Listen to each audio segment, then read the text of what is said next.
الحمد لله نحمده ونستعينه ونستغفره ونعوذ بالله من شرور أنفسنا ومن سيئات أعمالنا من يهده الله فلا مضل له ومن يضلل فلا هادي له وأشهد أن لا إله إلا الله وحده لا شريك له وأشهد أن محمدًا عبده ورسوله أما بعد فإن خير الحديث كتاب الله وخير الهدي هدي محمد صلى الله عليه وسلم وشر الأمور محدثاتها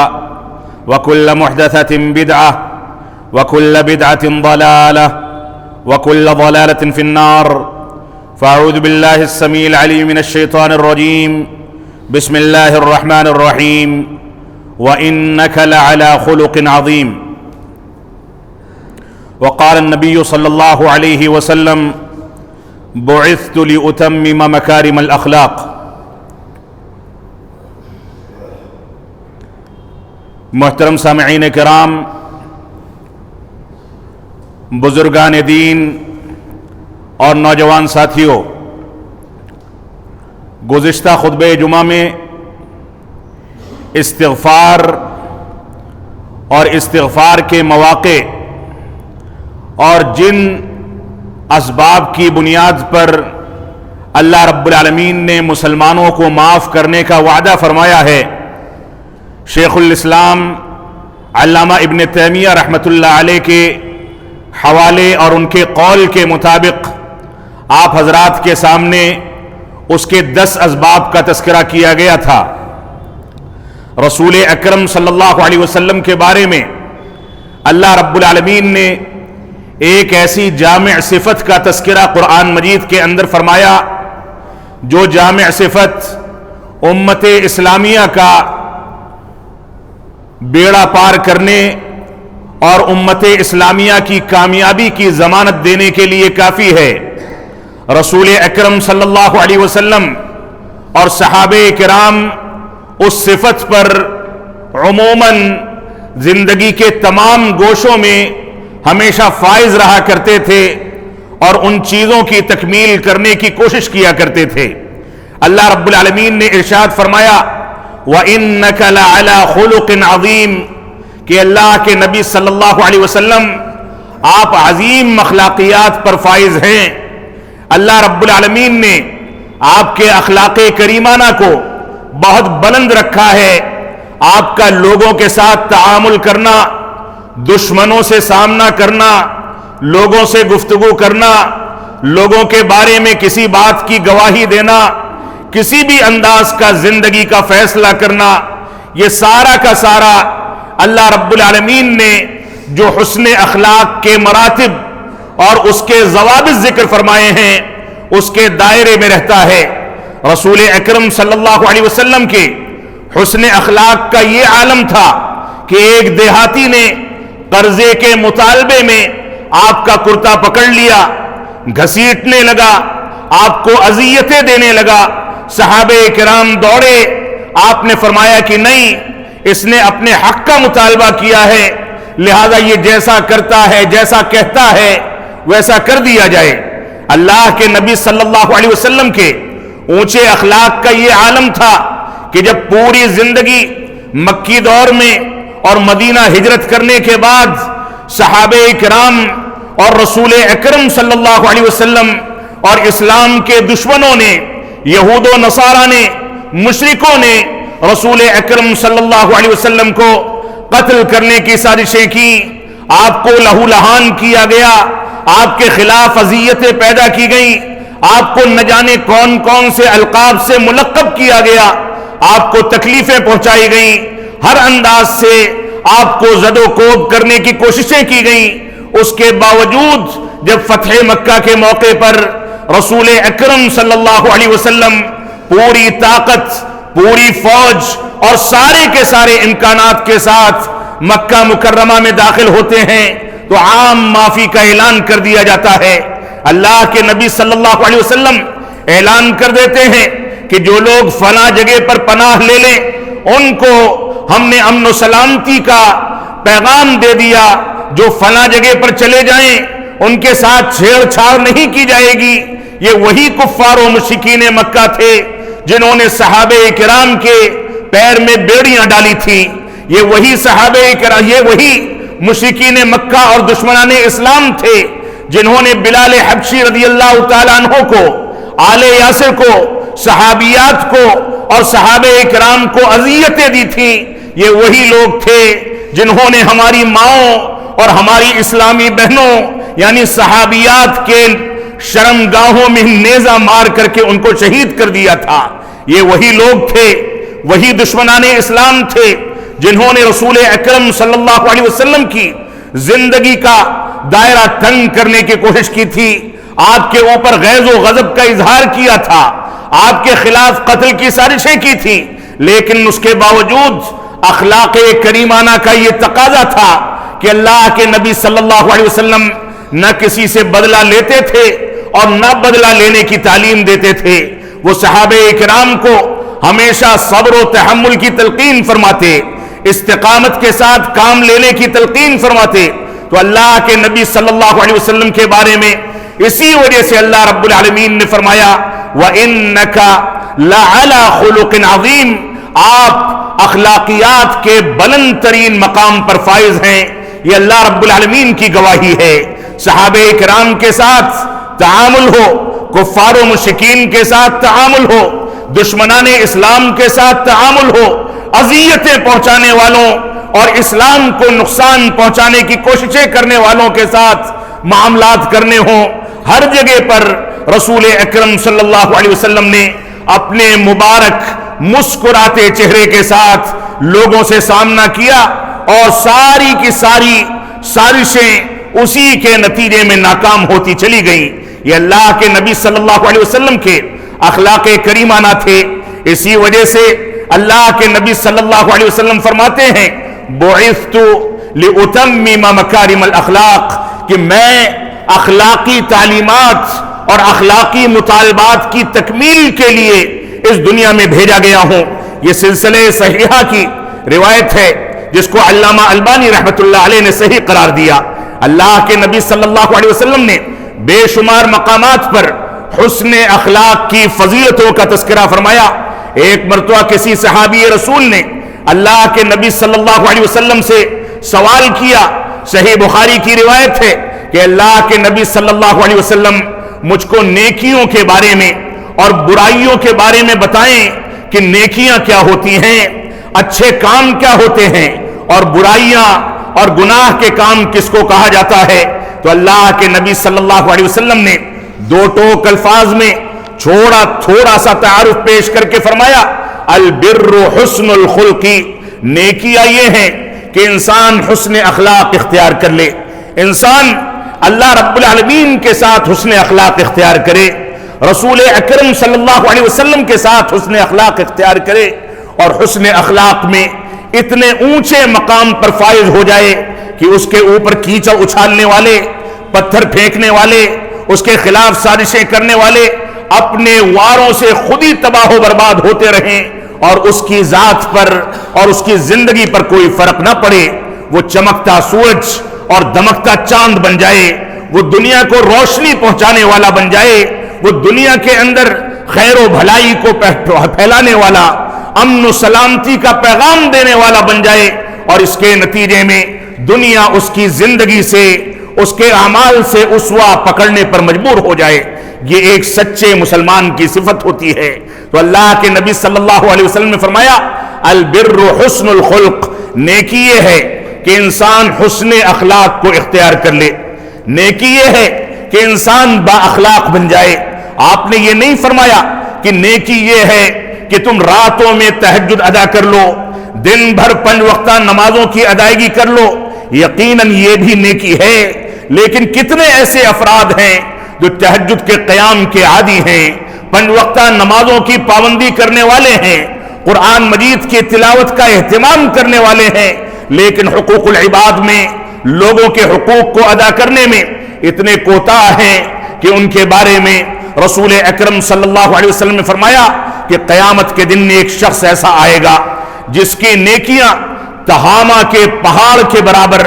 بے شمار نیکیاں ہوں گی، اس کا نیکیوں کا پلڑا بھاری پڑ رہا ہوگا، لیکن قد سب ہذا وشتم ہذا، لیکن فلاں کو گالیاں دی ہوں گی، فلاں سے زبان درازی کی ہوگی، فلاں پر ہاتھ اٹھایا ہوگا، فلاں کو برا بھلا کہا ہوگا، تو ایسی صورت میں جن کی حق تلفی کی ہے ان لوگوں کو بلا کر کے سامنا کرایا جائے گا، اس کی نیکیاں اس کے پلڑے میں اور اس کی برائیاں اس کے پلڑے میں ڈال کر کے اس کو جہنم رسید کر دیا جائے گا۔ یہ صورتحال ہے حسن اخلاق کی۔ انسان کبھی واجبات کی ادائیگی کرتا ہے لیکن کوتاہی کرتا ہے حسن اخلاق میں، حقوق العباد میں، تو اس کے نتیجے میں اس کی نیکیاں تباہ و برباد ہو جاتی ہیں۔ تو اللہ کے نبی صلی اللہ علیہ وسلم نے فرمایا البر حسن الخلق، نیکی یہ ہے کہ انسان حسن اخلاق کو اختیار کر لے، والإثم ما حاك في صدرك وكرهت ان يطلع عليه الناس، اور برائیوں کی ابتدائی دور کی دو علامتیں رسول اکرم صلی اللہ علیہ وسلم نے اس مبارک حدیث کے اندر بیان فرمایا برائی یہ ہے جب انسان برائی کی ابتدا اپنی زندگی میں کرتا ہے تو یہ دو علامتیں ضرور ظاہر ہوتی ہیں۔ ایک تو یہ ہے کہ برائی کرنے سے پہلے اس کے دل کے اندر کھٹکا پیدا ہوتا ہے، وہ جھجکتا ہے کہ ایسا کروں یا نہ کروں، اور ایسا تو نہیں ہے کہ اس کو کرنے کے نتیجے میں میرا مواخذہ ہو جائے گا۔ اور اسی طریقے سے دوسری علامت یہ ہے کہ انسان جب برائی کرتا ہے تو لوگوں سے چہرہ چھپا کر کے گھومتا ہے، لوگوں کا سامنا کرنے، آنکھ سے آنکھ ملانے کی طاقت ختم ہو جاتی ہے، اور لوگوں کو کے بارے میں اس بات کو برا سمجھتا ہے کہ اس کی برائی سے لوگ مطلع ہو جائیں اور باخبر ہو جائیں۔ تو یہ دو علامتیں برائی کی رسول اکرم صلی اللہ علیہ وسلم نے ذکر فرمائی۔ اللہ کے نبی صلی اللہ علیہ وسلم فرماتے ہیں، صحیح الجامع کی روایت ہے، علامہ البانی نے صحیح الجامع میں صحیح سند سے اس کو روایت فرمایا ہے، کہتے ہیں کہ اللہ کے نبی صلی اللہ علیہ وسلم نے فرمایا تم میں میری نظر میں سب سے زیادہ محبوب وہ شخص ہے اور میرے قریب قیامت کے دن رہنے والا وہ شخص ہے جو محاسنکم اخلاقا، جو سب سے زیادہ با اخلاق ہوگا، اخلاقی قدروں کی تکمیل کرنے والا ہوگا۔ اسی طریقے سے رسول اکرم صلی اللہ علیہ وسلم فرماتے ہیں کہ سب سے زیادہ لوگ جس صفت کی بنیاد پر جنت میں داخل ہوتے ہیں وہ حسن اخلاق ہیں۔ یہ جنت میں داخلے کا بنیادی سبب ہے، ترمذی کی روایت ہے، اور ایک روایت جو کہ ابو داؤد اور ترمذی کے اندر موجود ہے، اس میں اللہ کے نبی صلی اللہ علیہ وسلم نے فرمایا ما من شیء اثقل فی المیزان من حسن الخلق، کہ حسن اخلاق سے زیادہ قیامت کے دن میزان پر کوئی چیز بھاری نہیں ہوگی، بلکہ انسان کے حسن اخلاق اس کے نیکیوں کے پلڑے کو اور نیکیوں کے میزان کو بھاری کر دیں گے۔ اس وجہ سے ہماری ذمہ داری ہے کہ ہم حسن اخلاق کی زندگی پر، حسن اخلاق کے اوصاف پر نظر ثانی کریں،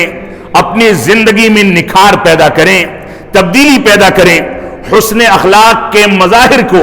اگر آپ دیکھیں تو اس سلسلے میں علماء کرام نے چند چیزوں کو جمع کیا ہے۔ اس سلسلے میں سب سے بنیادی چیز یہ ہے کہ انسان اللہ رب العالمین کے ساتھ حسن اخلاق اختیار کرے، یعنی تنہائی میں لوگوں کے سامنے، چاہے دن کا اجالا ہو، رات کی تاریکی ہو،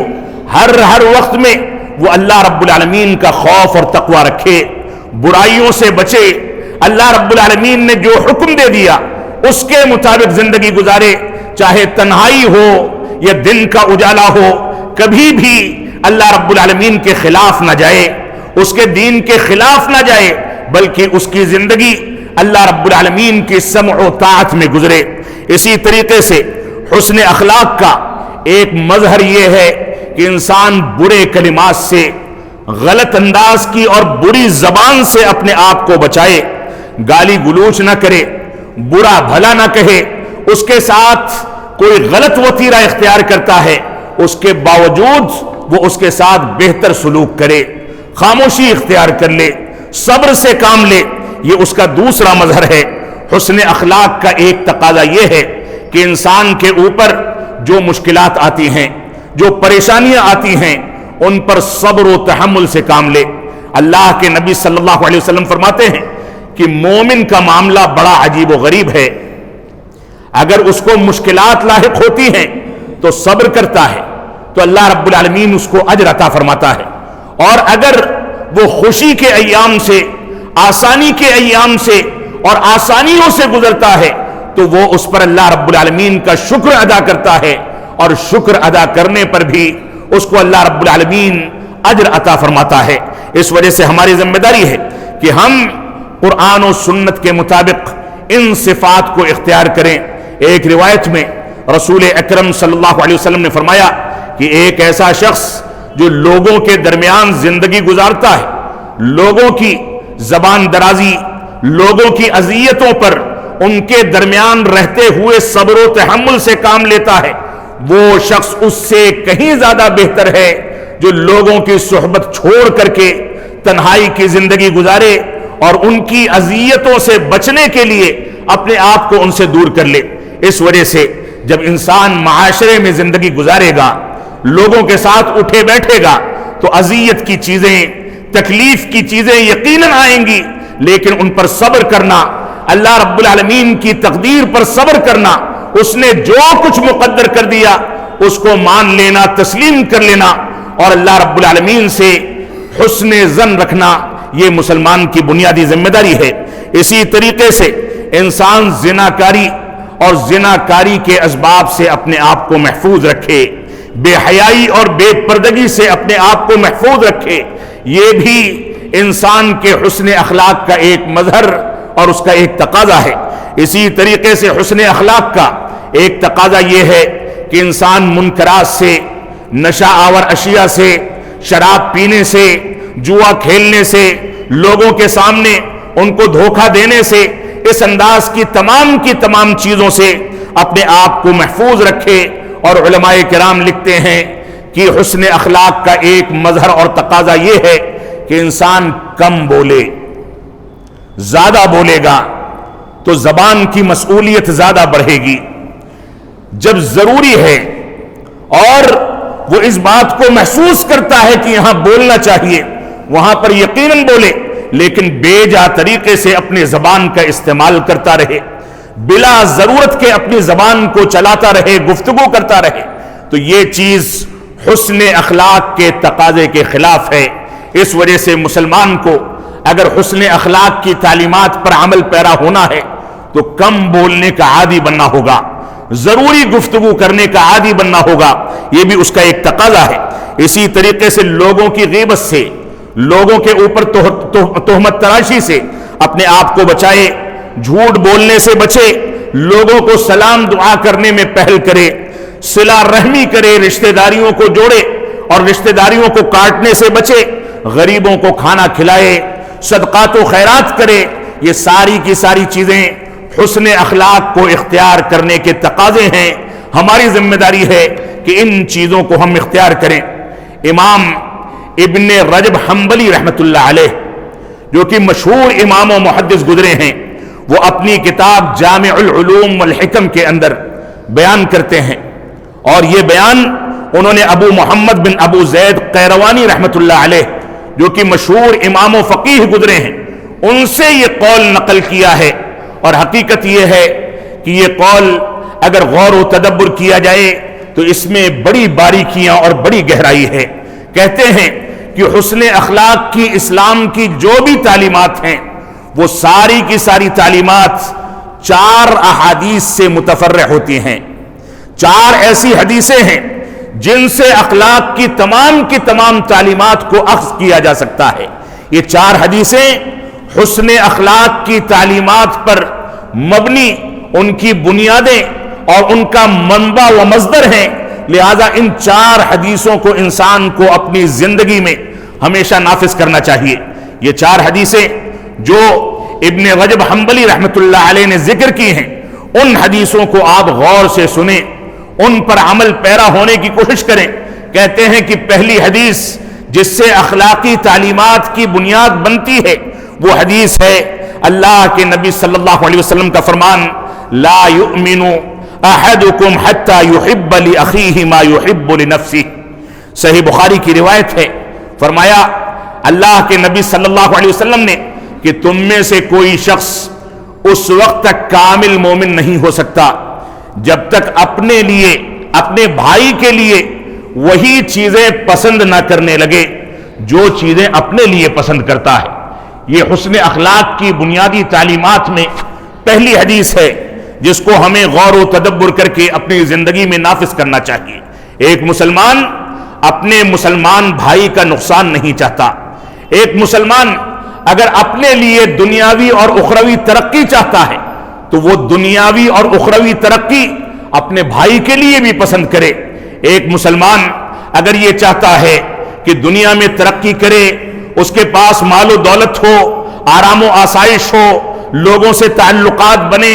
دنیا کا سفر کرے اور دنیا کے اندر رہ کر کے کامیابی کے سیڑھی پر چڑھتا چلا جائے، تو اس کی ذمہ داری ہے کہ اپنے مسلمان بھائی کے لیے بھی ان چیزوں کو پسند کرے۔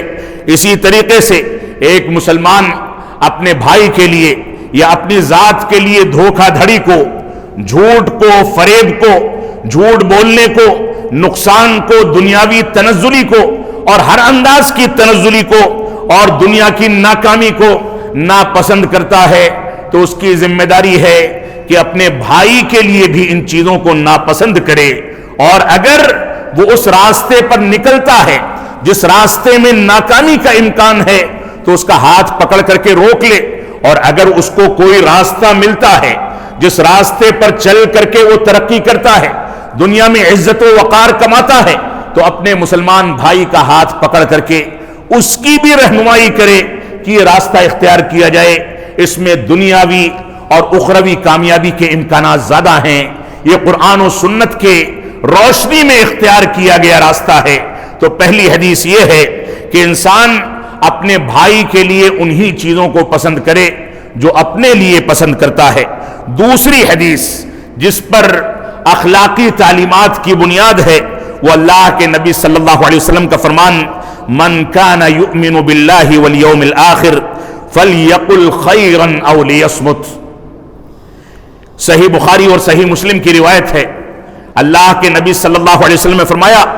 جو شخص اللہ رب العالمین پر اور یوم آخرت پر ایمان رکھتا ہے وہ یا تو بھلی بات کہے یا خاموشی اختیار کرے۔ اگر کہنا ہے تو اچھی بات کہے ورنہ خاموش رہے، کیونکہ اگر زیادہ بولے گا اور بھلائی سے ہٹ کر کے کوئی گفتگو کرے گا تو وہ گفتگو اور وہ بات کسی نہ کسی کے لیے ناکامی، تنزلی یا تکلیف کا باعث بن سکتی ہے۔ اس وجہ سے اپنے آپ کو بچانے کے لیے، اپنی ذات کو اور مسلمانوں کو بچانے کے لیے وہ اس طرح کی باتوں سے اپنے آپ کو بچائے۔ تو فرمایا جو اللہ رب العالمین پر اور یوم آخرت پر ایمان رکھتا ہے اس کی ذمہ داری ہے کہ یا تو بھلی بات کہے یا خاموشی اختیار کرے۔ یہ دوسری حدیث ہے جس پر اخلاقی تعلیمات کی بنیاد رکھی گئی ہے۔ اسی طریقے سے انسان اس روایت کو اگر غور و تدبر کر کے سوچے، اس پر عمل کرنے کی کوشش کرے تو وہ زبان کی حفاظت کرے گا۔ اور اللہ کے نبی صلی اللہ علیہ وسلم فرماتے ہیں، اگر تم مجھ کو دو چیزوں کی ضمانت دے دو تو میں تم کو جنت کی ضمانت دیتا ہوں۔ دو چیزیں کون سی ہیں؟ جب صحابہ کرام نے پوچھا تو فرمایا تمہارے داڑھوں کے درمیان کی ایک چیز اور تمہارے ٹانگوں کے درمیان کی ایک چیز، یعنی اپنی شرمگاہ کی حفاظت کی ذمہ داری لے لو، اس کی ضمانت دے دو، اور زبان جو دونوں داڑھوں کے بیچ میں ہے اس کی حفاظت کرنے کی ذمہ داری لے لو، تو ایسی صورت میں تم کو جنت کی ضمانت دیتا ہوں۔ بعض صحابہ کرام نے رسول اکرم صلی اللہ علیہ وسلم سے جب پوچھا کہ مجھ کو کامیابی کیسے ملے گی تو آپ نے اپنی زبان مبارک پکڑ لی اور فرمایا کہ اس کی حفاظت کرو، اس کی حفاظت کرو گے تو جنت کے امکانات بڑھیں گے، جنت کا راستہ کھلے گا۔ اس وجہ سے ہماری ذمہ داری ہے کہ ہم زبان کی حفاظت کریں، اور زبان کی حفاظت کے لیے ضروری ہے کہ اگر ہم کچھ کہیں تو کام کی بات کہیں ورنہ خاموشی اختیار کریں۔ اسی طریقے سے تیسری روایت اور حدیث جس پر اسلامی اخلاقی تعلیمات کی بنیاد ہے وہ اللہ کے نبی صلی اللہ علیہ وسلم کی وہ وصیت جس میں ایک شخص نے آ کر کے اللہ کے نبی صلی اللہ علیہ وسلم سے کہا، یا رسول اللہ اوصنی، اے اللہ کے نبی صلی اللہ علیہ وسلم مجھ کو وصیت فرما دیجئے، مجھ کو کچھ نصیحت کر دیجئے۔ تو آپ نے فرمایا لا تغضب، غصہ نہ کیا کرو، غضبناک نہ ہوا کرو، تیش میں مت آ جایا کرو، ذرا ذرا سی باتوں پر اپنے نفس کا بدلہ لینے کے لیے، اپنے ذات کی تسکین کے لیے آمادہ مت ہو جایا کرو، بلکہ صبر سے کام لو، غصے سے اور غضب سے اپنے آپ کو بچاؤ۔ اور روایت میں ہے فردد مرارا، اس بات کو آپ بار بار دہراتے رہے، بار بار کہتے رہے لا تغضب لا تغضب لا تغضب، غصہ مت کیا کرو، غضبناک نہ ہوا کرو۔ اور اس کے بعد اللہ کے نبی صلی اللہ علیہ وسلم نے اس کو یہ وصیت فرمائی کہ اس چیز پر عمل کرو۔ تو حسن اخلاق کی تعلیمات کی بنیاد اس تیسری حدیث پر بھی ہے جو وصیت کی شکل میں ہمارے سامنے ہے اور صحیح بخاری کی روایت ہے۔ غضب جو ہے وہ عداوتوں کو، دشمنی کو، دوریوں کو، انتشار کو جنم دینے والی چیز ہے۔ یہ غضب انسان کے درمیان خوریزی پیدا کرنے والی چیز ہے، یہ غضب انسان کو انسان کا دشمن بنانے والی چیز ہے۔ لہذا اللہ کے نبی صلی اللہ علیہ وسلم کی اس وصیت پر عمل کرنا یہ بھی ہماری ذمہ داری ہے۔ اور حسن اخلاق کی اسلامی تعلیمات پر جن حدیثوں کی بنیاد ہے ان میں سے چوتھی حدیث ابن رجب حنبلی رحمۃ اللہ علیہ کے قول کے مطابق اللہ کے نبی صلی اللہ علیہ وسلم کا یہ فرمان ہے من حسن اسلام المرء ترکہ ما لا یعنی۔ ترمذی کی حسن روایت ہے، علامہ البانی رحمۃ اللہ علیہ نے اس کو صحیح قرار دیا ہے۔ فرماتے ہیں اللہ کے نبی صلی اللہ علیہ وسلم نے ارشاد فرمایا کہ انسان کے بہتر مسلمان ہونے، اچھا مسلمان ہونے کے لیے ضروری ہے کہ وہ لا یعنی باتوں سے اپنے آپ کو بچائے، فضول گفتگو سے پرہیز کرے، لا یعنی چیزوں سے دور رہے، ایسی چیزیں جن چیزوں سے اس کی ذات کا تعلق نہیں ہے ان چیزوں پر تبصرہ کرنے، ان میں پڑھنے، ان میں دلچسپی لینے سے بچے، لا یعنی باتوں سے اپنے آپ کو بچائے۔ یہ حسن اخلاق کی بنیادی تعلیمات پر مبنی چوتھی حدیث ہے۔ اللہ رب العالمین ہم کو حسن اخلاق کے تمام تقاضوں کو اختیار کرنے کی توفیق عطا فرمائے۔ اللہ رب العالمین ہم کو غضبناکی سے، عداوت و دشمنی سے اور تمام کی تمام غیر اخلاقی حرکتوں سے دور رہنے اور پرہیز کرنے کی توفیق عطا فرمائے۔ ان چاروں روایتوں پر اللہ رب العالمین غور و تدبر کر کے قرآن و سنت کی روشنی میں حسن اخلاق کی تمام تعلیمات کو اپنا کر کے حسن اخلاق کی فضیلت اور جنت کے راستے کو اپنے لیے آسان بنانے اور اس پر عمل پیرا ہونے کی توفیق عطا فرمائے۔ ہم جب تک جئیں تب تک اسلام پر جئیں، جب ہمارا خاتمہ ہو تو ایمان پر ہو۔